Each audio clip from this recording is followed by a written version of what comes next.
देखो, घर परिवार की समस्याओं में कभी क्रोध नहीं करना चाहिए। एक छोटी सी कथानक मैं बताता हूं आपको। एक बार क्या हुआ कि एक सेठ सेठानी थे, परिवार था उनका, बच्चे थे।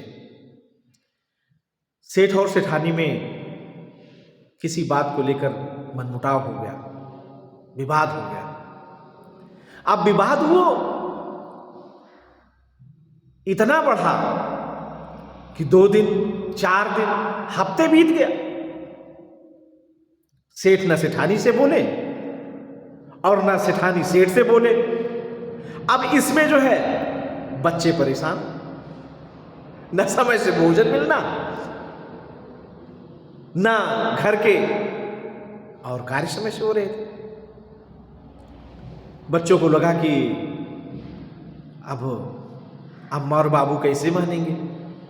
प्रयास भी किया बच्चों ने, लेकिन अम्मा बाबू मानने के लिए तैयार ही नहीं। तो बड़े बेटे को उपाय सूझा। उसने क्या किया कि सेठ जी के गुरुजी को बुलाया। गुरुजी आए। गुरुजी ने दोनों लोगों को अपने साथ में बैठाया। भाई गुरु आया तो सेठ और सेठानी दोनों लोग बैठे। गुरुजी ने समस्या सुनी, समझाया बुझाया। दोनों लोगों का सुलह समझौता हुआ। गुरुजी ने सुलह समझौता करा दिया। जब सुलह समझौता हो गया तो सेठ जी ने सेठानी से कहा कि अरे बैठी क्या हो, गुरुजी आज रुकेंगे और गुरुजी के लिए भोजन प्रसाद की तैयारी करो। सेठानी रसोई में चली गई भोजन प्रसाद की तैयारी करने के लिए। सेठ जी ने कहा गुरुजी बड़ी कृपा हो गई आपकी, बहुत बहुत कोटि कोटि धन्यवाद है। मैं कैसे आपका धन्यवाद ज्ञापित करूं कि आज कई दिनों की समस्या को आपने हल कर दिया। तो गुरुदेव आज हम लोग आपके चरणों में रहेंगे, आप भोजन प्रसाद ग्रहण करें और बगल में ही रामलीला चल रही है, हम लोग रामलीला देखने चलेंगे। तो गुरुजी ने कहा रामलीला, रामलीला देखते हो? कहें अरे प्रभु रामलीला तो देखता ही हूं। तो क्या गुरुदेव आपको भी रामलीला अच्छी लगती है? गुरुजी ने कहा क्यों नहीं भाई, बचपन में हम भी रामलीला देखते थे, बड़ा आनंद आता था। कभी कभी तो अम्मा और बाबू की चोरी से रामलीला देखने जाया करते थे। तो रामलीला तो अच्छी ही लगती है। क्यों, तुमको अच्छी लगती है ना सेठ जी? अरे गुरुदेव रामलीला तो अच्छी लगती है, और मैं आपसे बताऊं मैं तो रामलीला में अभिनय भी करता हूं।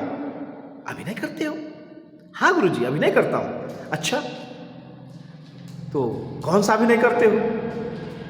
तो सेठ जी मुस्कुराते हुए कहे गुरुजी अरे मेरे चेहरे के अनुसार मैं राक्षस बनता हूं, रावण की सेना में रहता हूं।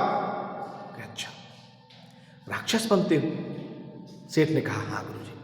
कि अच्छा ये बताओ, जब राम और रावण का युद्ध होता है तो राक्षस बनते हो, तो राक्षस और बानरों का भी युद्ध होता है? कहे हाँ गुरुजी होता है। तो कहे बानर तो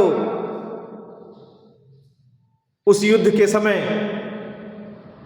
बड़ा भला बुरा कहते रहे होंगे? कहे हाँ गुरुजी भला बुरा भी कहते हैं, और भला बुरा कहने की तो बात छोड़ो, मारते भी हैं। गदा तलवार चलती है उसी में ठीक से मार देते हैं। मैं आपसे बताऊं, मैं भी रामलीला में अभिनय करता था और मैं बना था ताड़का और हाथ ये जला दिया, याद देखो ये जला। तो अच्छा तो फिर तो आप क्रोधित हो जाया करते हुए। जब बानर लोग भला बुरा कहते हैं, मारते हैं, तो आपको क्रोध भी आता होगा, गुस्सा आ जाता होगा। कहें अरे नहीं गुरुजी, वहां क्रोध करने की क्या बात है भाई, वहां तो रामलीला है।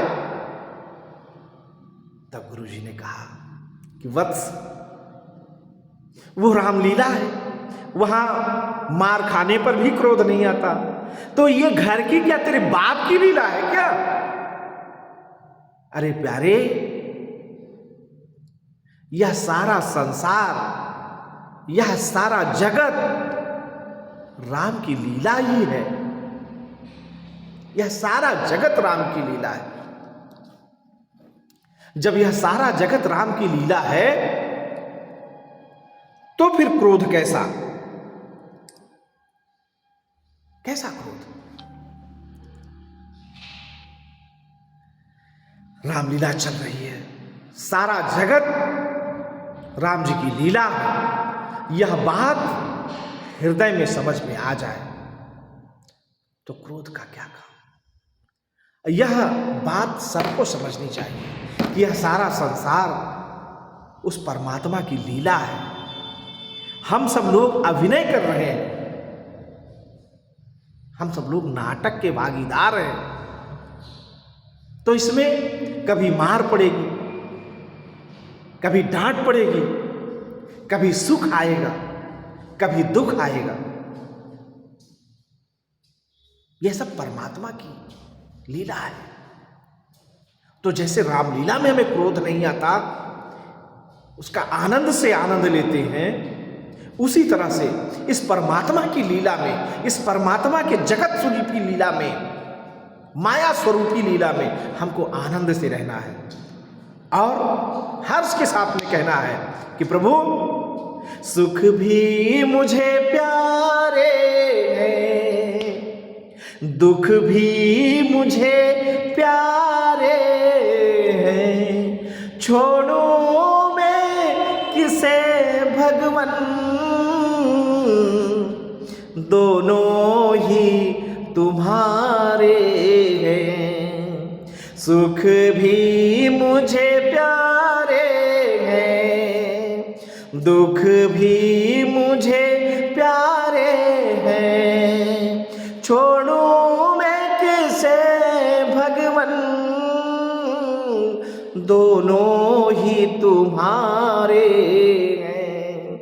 हे प्रभु, सुख और दुख सब आपके हैं, इसके लिए ये दोनों मुझे सहर्ष स्वीकार है। जब सुख आपका मुझे स्वीकार है तो दुख भी मुझे आपका स्वीकार है।